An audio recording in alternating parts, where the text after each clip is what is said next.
পেঁয়াজ ছাড়া ফুলকপি দিয়ে ভেটকি মাছের কালিয়া তৈরি করতে প্রথমে কড়াইয়ে একটু সর্ষের তেল দিয়ে নিন।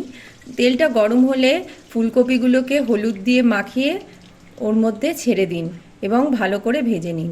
ফুলকপিগুলো আগে থেকেই আমি গরম জলে নুন ফেলে ভাপিয়ে রেখেছিলাম। কপিগুলোকে একটু নাড়াচাড়া করে নিন, তারপর এতে সামান্য পরিমাণ চিনি দিয়ে দেবেন।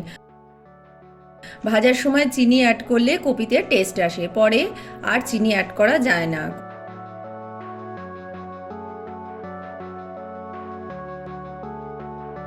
কপি ভাজার সময় অবশ্যই চিনি অ্যাড করুন। মাছগুলো আমি আগে থেকেই ভেজে রেখেছিলাম। আমার মাছের পরিমাণ অনেকটাই, প্রায় 20 থেকে 25 পিস মাছ। হলুদ, জিরে, ধনে, একটা বড় সাইজের টমেটোকে গ্রেট করে তার সাথে অ্যাড করে নেব। আর রয়েছে আদা রসুনের পেস্ট।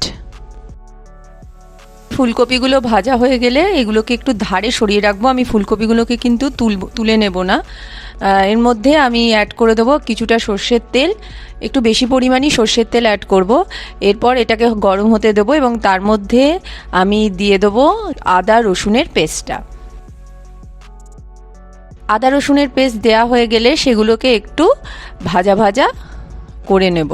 আমার মাছে কিন্তু একদমই পেঁয়াজ পড়বে না।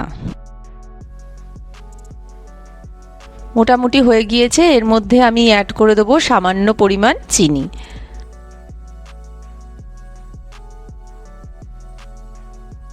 আলুগুলোকে আগে থেকেই আমি নুন দিয়ে সিদ্ধ করে নিয়েছিলাম।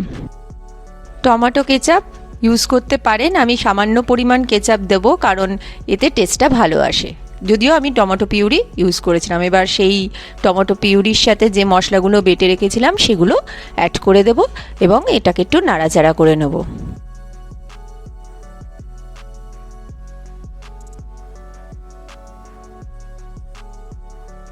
এরপর অ্যাড করব সামান্য পরিমাণ নুন এবং গরম মশলা। গরম মশলা কিন্তু আমার বাড়িতে তৈরি করা গরম মশলা, কোনো ব্র্যান্ডেড মশলা নয়। এরপর দিয়ে দেবো জল, সামান্য পরিমাণ জল দেব কারণ ওটা বাটি ধুয়ে যেটুখানি জল হয় সেটুখানি জলই আমি দেবো। যেহেতু আমার মাছের পরিমাণটা অনেকটা বেশি, তাই মাছগুলোকে আমি ডেচকিতে সাজিয়ে নিয়েছি এবং পরে এই তরকারিটা অ্যাড করে দিয়েছি।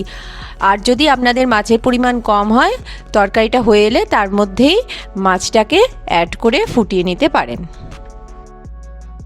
একদম রেডি হয়ে গিয়েছে। এরপর আমি অ্যাড করব সামান্য ধনেপাতা।